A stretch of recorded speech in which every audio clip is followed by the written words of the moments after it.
Hey guys, today we are back with episode number 27 of Truck History. On this episode, we will be diving deep into the history of Diamond T trucks. Let's jump right in.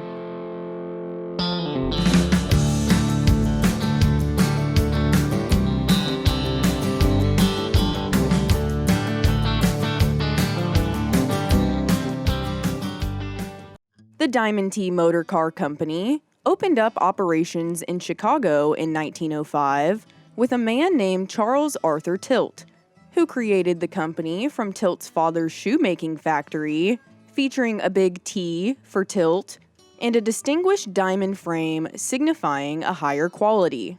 For the first few years following their debut, Diamond T would primarily produce powerful four-cylinder touring cars, housing up to 70 horsepower. That was up until 1910, when a customer called Wolf Manufacturing requested the company's first Diamond T truck. Following the debut of their first Diamond T truck in 1911, the company continued to develop their trucks into the teens, eventually ending the Diamond T Motor Car Company in favor of the newly named Diamond T Motor Truck Company, and the rest is history. By 1915, Diamond T Motor Truck Company was gaining recognition as a national truck manufacturer, and in 1917, they expanded their operations into a huge 250,000 square foot factory on the south side of Chicago, with an over 100,000 foot long assembly line. Also during such tumultuous times, with World War I in full effect, civilian production slowed to a standstill as Diamond T became one of the 15 manufacturers who began building nearly 1,500 heavy-duty, 3 to 5 ton Class B Liberty trucks for the war. Once the First World War was over, the Roaring Twenties brought a bunch of changes and major mechanical improvements for the entire range of rigs, as we saw the introduction of all-new 2 to 5 ton trucks with pneumatic front tires. From 1926 on, Diamond T trucks took on a completely redesigned and re-engineered look, with more powerful motors, steel spider wheels, pneumatic tires, electric lights, freshly updated front suspension, and cool, chrome-plated radiator grills with a sexy, streamlined appearance. By 1930, an integrated sleeper cab was introduced, and following its debut, Diamond T trucks took off as the cream of the crop truck producer, making the competitors' models look bare and basic by comparison. As captain of the company, Charles Tilt once famously said, "A truck doesn't have to be homely, but it can feel like home." This statement rang true, especially for long-haul truckers, who welcomed the widened sleeping space with open arms and absolutely loved the more modern amenities like electric clocks, jeweled cigarette lighters, fancy streamlined fenders, two-tone paint schemes, and gorgeous grills all covered in chrome. 1933 introduced one of Diamond T's most interesting trucks to ever debut, with the streamlined, radically low center of gravity, forward control, rear-engine airport refueling truck built for the Texaco Oil Company called the Torpedo Teardrop, which was eventually nicknamed the Doodlebug. This torpedo-shaped truck only stood a short 79 inches tall and featured curved, double-plated glass windows, which were designed for air resistance, allowing the truck to serve as the star of the show in the 1934 Chicago World Fair with rave reviews. As the Great Depression came to its close, Diamond T's truck sales improved significantly, and new models with better load distribution and ride quality continued to move the company forward through the mid to late 30s.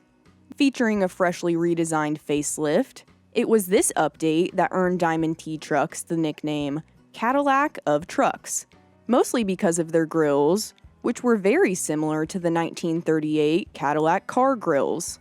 Also around this same time in 1940, with World War II in the works, Diamond T, alongside other truck manufacturing greats like White and Autocar, began developing prototypes for a 4-ton, 6x6 tactical truck for the Army Ordnance Corps called the Model 967. After building nearly 1,000 of these military models, by 1941, a new and improved Model 968 was standardized and approved by the Army Ordnance. Better known by its G number, G509, this basic cargo-carrying model was a prime mover for the U.S. military, and over 30,000 of these trucks were built in total. Many other variations of the vehicle were also manufactured, including the Wrecker Model 969 with a Holmes twin-boom design, the Pontoon Model 970, another prime mover, but with a larger body capable of carrying bridge pontoons, and several other specialty models used by not only the U.S. military, but by Canada and other countries as well. In addition to the countless 6x6s created for the war, Diamond T would also supply around 12,000 half-track scout cars and around 6,000 diesel-powered 12-ton 6x4 tank transporter trucks. Diamond T's half-tracks were mostly M3 and M3A1 type models, while the 12-ton tank transporting trucks were mainly Model 980 and Model 981s. The Model 980 truck was also known as the M20 Tractor, which was designed to be matched with the 45-ton M9 trailer, together creating the combined military model M19 heavy tank transporter. Once the Second World War was over, civilian truck production picked back up again, and Diamond T, like many companies post-war, would see skyrocketing sales due to their huge heavy-duty presence throughout the duration of the war. This soaring success saw some major changes for the company, and despite leading Diamond T for over 40 years, in 1946, founder Charles Tilt retired from his position as company president and continued on as board chairman for the company until his death in 1956.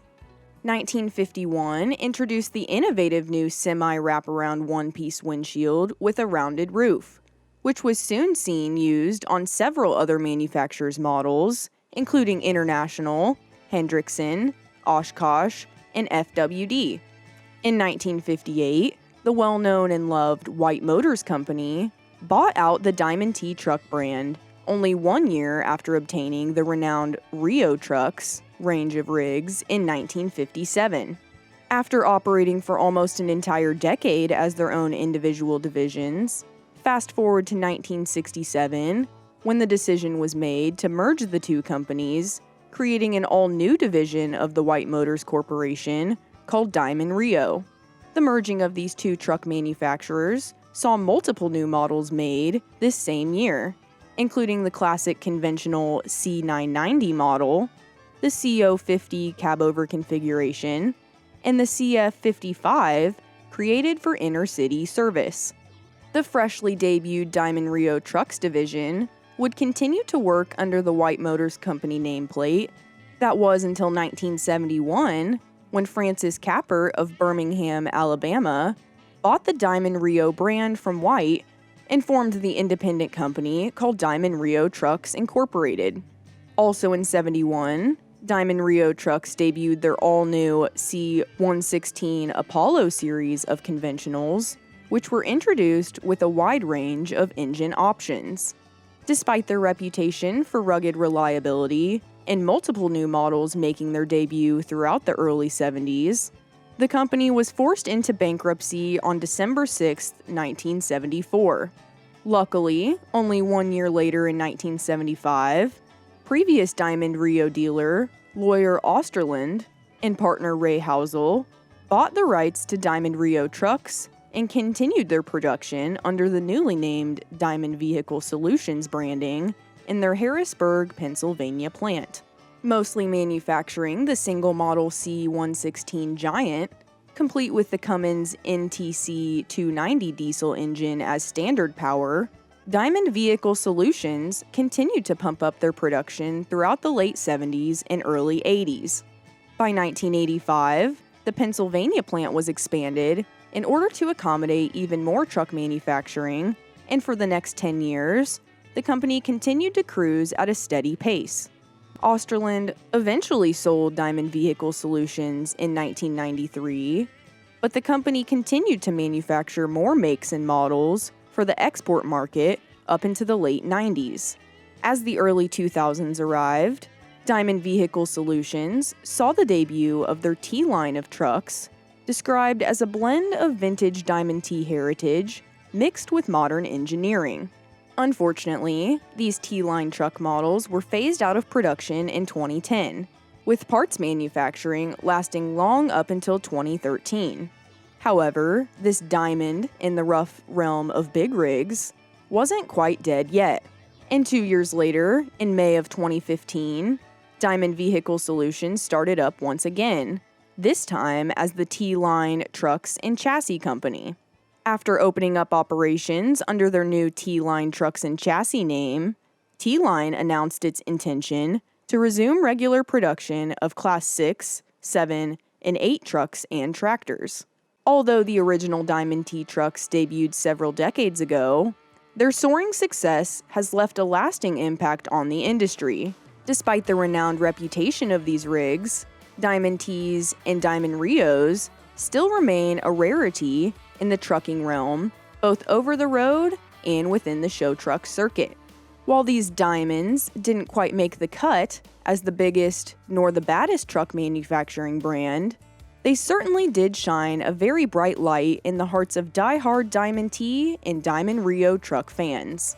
That brings you up to date with the history of Diamond T trucks. Before you leave, make sure you like the video, check out the other videos on our channel, and subscribe.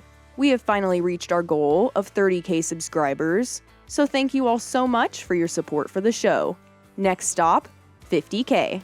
If you have any questions, comments, concerns, or anything else you'd like to talk to us about, please be sure to tune in to our live podcast, The Chrome Corner, Wednesdays at 12 p.m. noon Eastern Standard Time, and discuss all things Chrome with our host, Dave Coleman. If you'd like to stay up to date with the new projects we have coming, please follow us at Jack's Chrome Show on Facebook, Twitter, and Instagram. Be sure to buy your Big Rig the Best Chrome for your home with some especially sweet spooky-themed stainless sales on our website at jackschromeshop.com. Thanks for watching. We'll see you next week. And remember, folks, if your rig don't shine, you don't know Jack.